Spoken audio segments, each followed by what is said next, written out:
Nobody expected this matchup to end quietly. Anthony Joshua versus Jake Paul is over, and the boxing world has wasted no time giving its verdict. Good, bro. You the old guy now. That's crazy. Hey, so what are you gonna do? What are you gonna do to score round one? You've lost every single one of them. You've lost every single round. This could be a legacy angle, AJ. Smile. Here, Conway. It's fine, right? Yeah. Yo. Don't mind me. Just smoking on that Jake Paul pack. Honestly, Jake Paul, trash. Tommy Fury, trash.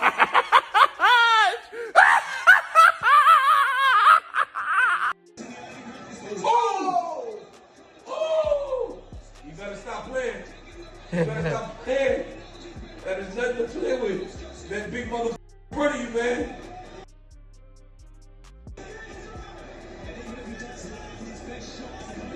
Ooh. That's it over, dog. Oh! Oh! Oh! That's crazy. That's a wrap. Don't get up.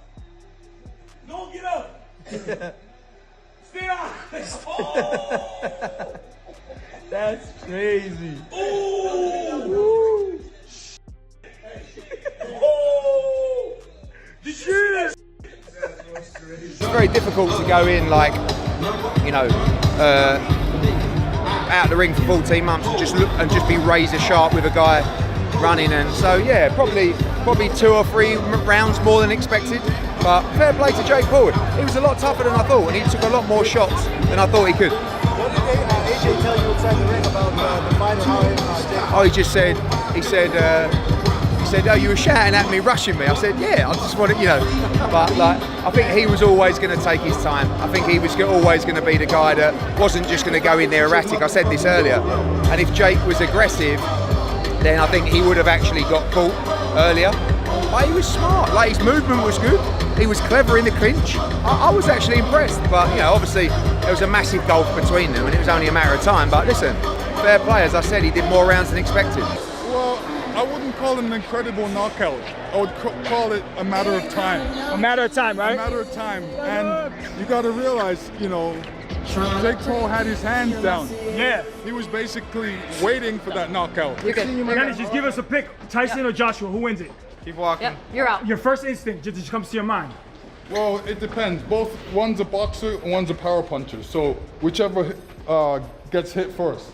I thought Joshua did what he had to do. It took him a while to get it, but he had to break him down and chase him down and unleash his powerful shots. What was it? Was it a little too long to get done, or? No, listen, when you fight someone like that, who moves around a lot, you have to try and pick your moments, pick your shots. Yeah. That's what he did. So congratulations to Joshua. Man, and credit to Jake Paul, right, for even taking the challenge. He's a very gutsy man. Yeah. So, he got up, what, 3 times? I mean, you felt that power. Are you impressed that he lasted that long? yeah. He did a great job. Yeah, thank you, Joshua. Hey, 2 words. Fair trade. That's it? You think,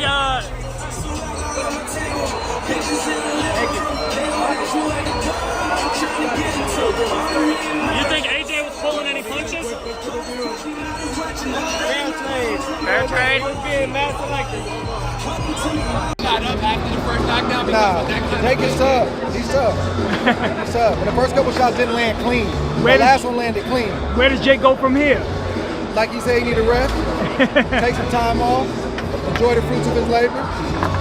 Anthony Joshua, Tyson Fury. What happens in that fight now? Is it more exciting? I don't know where Tyson Fury is right now. You know, and it's gonna be interesting. But that's a fight I want to see. That's a fight they've been talking about for a long time, man. Domestic dust-up, as they call it. I think it's gonna be a good one. No, it was a awkward night. You know, AJ couldn't get to grips with him. Obviously, Jake had a really good game plan, moving his feet, lateral movement, slipping and sliding.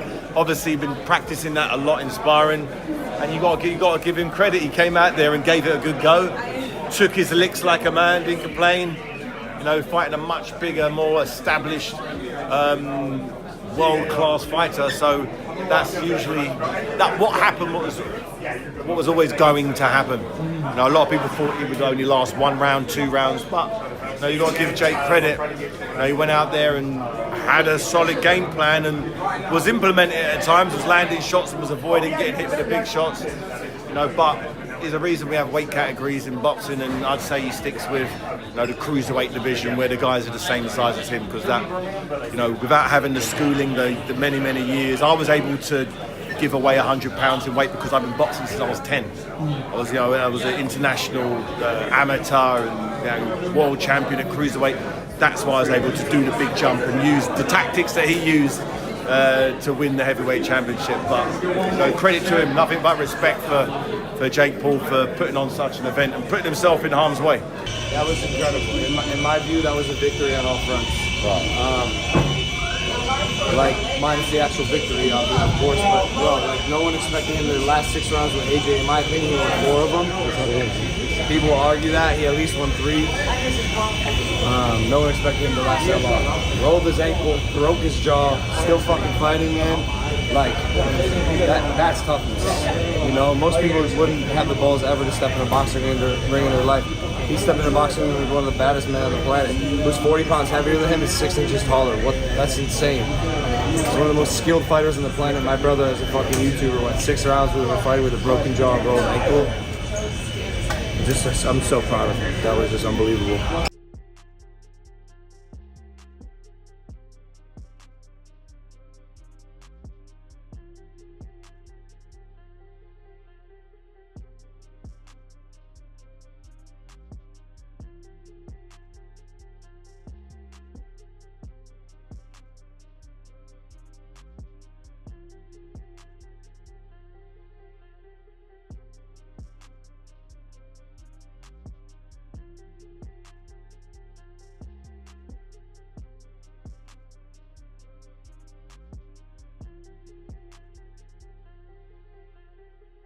Unbelievable heart.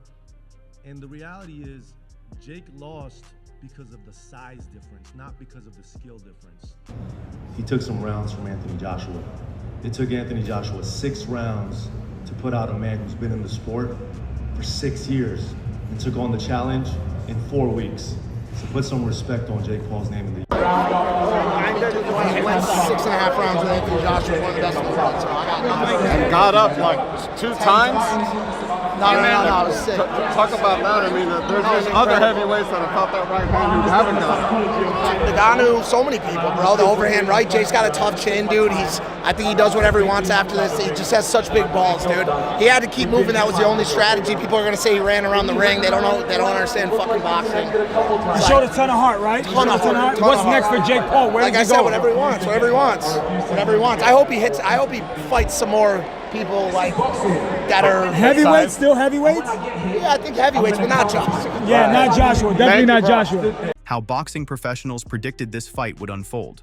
Derek James predicted that the achievements were very different, but he believed Jake was still improving. He said Jake continued to evolve and had not stopped getting better. He wanted to see how Jake would grow in the sport and whether he could develop enough to compete with someone so big, strong, and physical. What do you think of Jake's skill level compared to Anthony Joshua and the accolades he's achieved in the ring?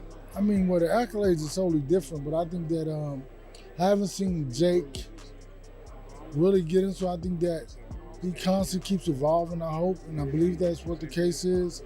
And so we'll see how his elevation in the sport and how he evolves in the sport to be able to contend with somebody so big and so strong and so physical. Henry Cejudo shared his view, saying that the only way Jake could win was if AJ made a mistake. He noted that Joshua was a true heavyweight, not just a cruiserweight, and used Joshua's performance against Francis Ngannou to show his power. Cejudo added that Jake would be much smaller than AJ and face a major disadvantage. Yeah, the only way Jake Paul gets it done, bro, is by him literally taking a fall, bro. Like, I don't think Anthony Joshua is a real heavyweight. He is not a cruiserweight. He is a real heavyweight. And you saw what he did to our boy, man, Francis Ngannou.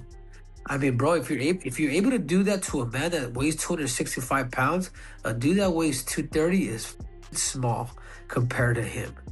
Luke Thomas said that while Jake Paul beating Anthony Joshua is not impossible, it is very unlikely, with the odds strongly against him, even though boxing can be unpredictable. How unlikely would it be for Jake Paul to beat Anthony Joshua? We would all recognize it's not impossible. It can happen, but it's probably, very, very, very, very unlikely. He explained that Jake Paul would probably lose because he has never faced a prime athlete like Anthony Joshua, making this a completely new level of competition for him. Again, it's not 100% of the time, but all the evidence clearly shows that Jake Paul is likely to lose here at a bare minimum, and likely to lose quite badly. He's never faced a puncher like this, an athlete like this, a boxer like this, in their prime like this, or relatively speaking anyway, close to their prime like this. I mean, this is just beyond any level of any kind of competition he's even entertained. Dude, he fought Julio Cesar Chavez in his last fight. Luke Thomas also noted that Joshua might begin the fight slowly, but he would likely take control quickly and show his dominance early, similar to what he did against Francis in the second round. Making sure he, I'm up here, you're down there kind of a scenario is enforced. So you might get a little bit of it. You might also start a little bit slow, in the first round, maybe. But like you saw with round 2 in Francis, it's going to be like that at that point, or round 3 or something. Yeah. By the way, Tyron Woodley boxing Anderson Silva. Lennox Lewis responded by saying, "In sparring, things are completely different from a real fight. Everyone knows what Jake will do. He will move around the ring and try not to get hit. It will be up to Anthony Joshua to catch him and deliver the real damage." Yeah, what happens in sparring is completely different, and everybody knows what Jake's going to do. He's going to move around the ring and try not to get hit, and it's up to Anthony Joshua to catch up to him and demolish him. Eddie Hearn predicted that saying it would be a disgrace if AJ did not stop Jake Paul in one round was too harsh. He felt AJ would fight in his own style and would not rush in just to get a quick knockout. He believed that if Jake showed any ambition, he would be countered by speed he had never faced before and would be knocked out. However, if Jake only tried to survive, Eddie thought he could last a few rounds. I think the whole if he doesn't stop him in a round, it's a disgrace is a little bit harsh on AJ, to be honest with you. But listen, AJ's going to do what he's going to do. He's not going to go in there and start going, I've got to get him out of there and just... But if Jake shows any ambition, he's going to get countered at speed that he's never ever seen before, and he'll get knocked spark out. If he tries to survive, he might go a few rounds. Michael Bisping also said that Anthony Joshua was far more experienced and skilled than Jake Paul. He added that Fury's comment about possibly hurting Paul made the situation feel even more serious. So I just did a quick Google search here, and it says apparently 10 to 13 boxers die from fight-related injuries every single year. So that's why Tyson Fury's got an issue here, because number one, you've got Anthony Joshua, that is a former 2-time champion of the world, that won a gold medalist, that is massively bigger, way more experienced, and just a much better boxer, saying that if he will kill Jake Paul, that he will kill him, okay? Bisping shared a harsh reality, explaining that even if Jake Paul was not badly hurt physically, the mental pressure of facing someone like Anthony Joshua could be overwhelming. He pointed out Joshua's size, experience, and reputation, saying that Jake's playful attitude would vanish in the ring, where Joshua's main focus would be to dominate. Long-term injuries. He might not have his brain scrambled. He might not even get knocked out, but he might get beaten up so badly that he never wants to step foot in a boxing ring again. I'm telling you, that is the loneliest place on the planet. Certainly when you're against Anthony Joshua, a man that is 6'6", a 2-time world champion, a man that was a gold medalist at the Olympics, right? And we see Jake Paul at the presses, right? Making fun of it, jumping up, pretending that he's practicing jumping up in the air to reach Anthony Joshua because he's so tall. And oh yeah, that's absolutely hilarious and all the rest of it. Until you make the walk in front of 20,000 people or whatever it is, and the person that is standing in the ring is a stone cold Anthony Joshua, just there waiting for you with one job, with one intention, to smash your face in. Kamaru Usman responded by saying that Anthony Joshua should handle the fight easily. However, he noted that many fighters like Mike Tyson and Lennox Lewis had been overconfident in the past and were surprised by upsets. Usman acknowledged that while Joshua was the clear favorite, Jake Paul could not be completely ruled out, since anything can happen in the ring. Anthony Joshua should come out there and just school the guy. But listen, Henry, let's not forget, this is not the first boxer to kind of go out there and be facing great odds to where he thought, I'm just going to go in there and walk through this dude and do what I want to do. I've mentioned it before, plenty of boxers. Hasim Rahman, Lennox Lewis, Mike Tyson and Buster Douglas, even Evander Holyfield. There's a lot of fighters that have done that, but you have that little arrogance. Oh yeah, I'm gonna go ahead and take care of this dude. But this happens. So listen, we can't just completely count him out. There has to be something that Jake Paul does know that the rest of us don't know about his skill set, about his boxing, to where he's like, okay, I'm willing to take that fight. Gareth A. Davies said it was very hard to see Jake Paul winning. He added that only Jake's father believed he could win. Jake believed he could do something in the fight, but it depended on Anthony Joshua. For Jake to win, something disastrous had to happen. Otherwise, Joshua would likely knock him out. Very hard proposition to see Jake Paul winning. The only person that believes Jake Paul can win is his father, who told me he thinks he can do it. Jake Paul obviously believes he can go in there and do something. It's all up to Anthony Joshua. Does he want to get a couple of rounds in the bag? Does he want to get it over quickly? Something calamitous and catastrophic needs to happen to Anthony Joshua. A broken ankle, an Achilles snap, a headbutt, something like that for him to lose this fight. You cannot see it. It's all about the build-up. And then, of course, it's up to Anthony Joshua to knock Jake Paul out, which is what everybody's waiting to see. Paulie Malignaggi said that Jake Paul's chances of winning were very slim. He explained that if Jake wanted to win, he would need to start fast, throw powerful punches, and possibly use a simple trap. Paulie suggested Jake could jab low and follow with a big right hand, but he noted that Jake's boxing skills were still developing, so he would need to start strong and make every punch count. I think it's slim and none. But if we're gonna go with how Jake Paul would accomplish this, my personal feeling is he would have to kind of kamikaze it, where he's either gonna come out, he's got to probably come out fast and try to shoot some big shots, maybe, you know, try to set a trap or jab downstairs, big right hand upstairs, you know, I don't know, something like that, because AJ's a big guy and, you know, he kind of stands up high at times. But either way, no matter what trap he says, but it's got to be a simple trap, because Jake's boxing isn't that high level yet. He'd have to start fast and throw hard. Even though he thought Jake's chances were almost zero, Paulie praised him for having the courage to step into the ring, something most people could not do. He recognized the pressure and nerves Jake would face, but respected that he was taking on the toughest fight of his career. So the fact that Jake will be able to do all this, because he does have some experience, already gives him a lot of credit. Granted, he's doing it for a lot of money, and everybody has a price, but he's gonna actually make it to the ring. Most of you who say I would do it for that much money, the weight in the dressing room, the wrapping of your hands, the nerves, the jitteriness, the hearing the crowd while you're in the dressing room, thirsting for blood as they cheer for every knockdown on the undercard and all this other stuff, it would eat you up. Most people would never get to the ring. So all that stuff about I would do this for this many millions or something, you probably wouldn't be able to, because you'd never make it to the ring. But Jake is going to make it to the ring.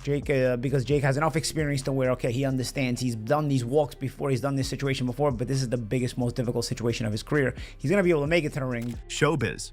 The adult reacted strongly to Joshua's comments and explained why this level of aggression makes sense. He pointed out that Joshua needs to make a loud statement before a possible mega fight against Tyson Fury in 2026. Joshua cannot afford to look hesitant or vulnerable in a fight like this. Showbiz believes Joshua wants to remind everyone that he is still dangerous and still elite. In that context, Jake Paul becomes less of an opponent and more of a message to the entire boxing world. This is what makes this situation so scary for Jake Paul. AJ was begging Eddie Hearn to find him a fight real quick.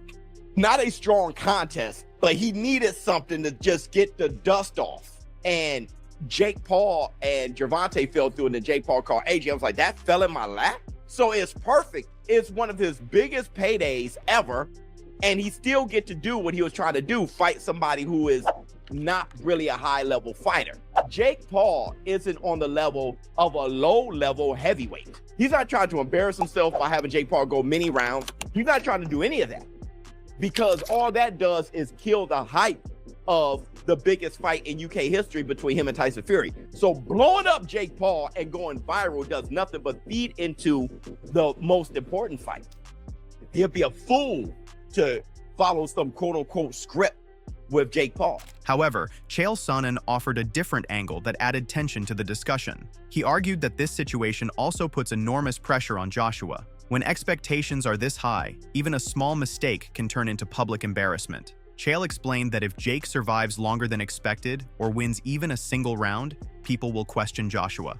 That kind of pressure can affect decision-making inside the ring. According to Chael, Joshua is fighting not just Jake, but the weight of public expectation. If Jake gets to round number 2, that's a win. If Jake gets to round number 4, that's a win. If Jake shows up for this fight, that's a win. If Jake goes out there and competes and can slip out of the way of some of these combinations, that's a win. If Jake can get a hand on this guy, and I mean one hand, it's a win. Joshua's got one. Crush that man, get your hand raised. That's it. Well, I don't see it like that for Jake. Andrew Silva predicted that while Joshua is the more experienced heavyweight, Jake Paul has a real chance to win, and both fighters deserve respect for stepping into the ring. Well, it's very tough to say something about Joshua or Jake. You know, I'm waiting for this fight because I'm so excited. But, you know, Jake have a lot of chance to win, and a lot of people think he not, but I believe in Jake. I mean, Joshua is the best fighter and have a lot of experience in boxing. You know, he's a heavyweight guy, but Jake improved a lot, and the people need respect both. You know, because it's not everybody have a, sorry my language, but have a balls for come inside the ring and fight. You know. That's it for today's video. What are your thoughts on this? How do you think the fight will end? Share your opinions in the comments below, and don't forget to like and subscribe if you enjoyed the video. You can also check out our other videos on the screen to the right.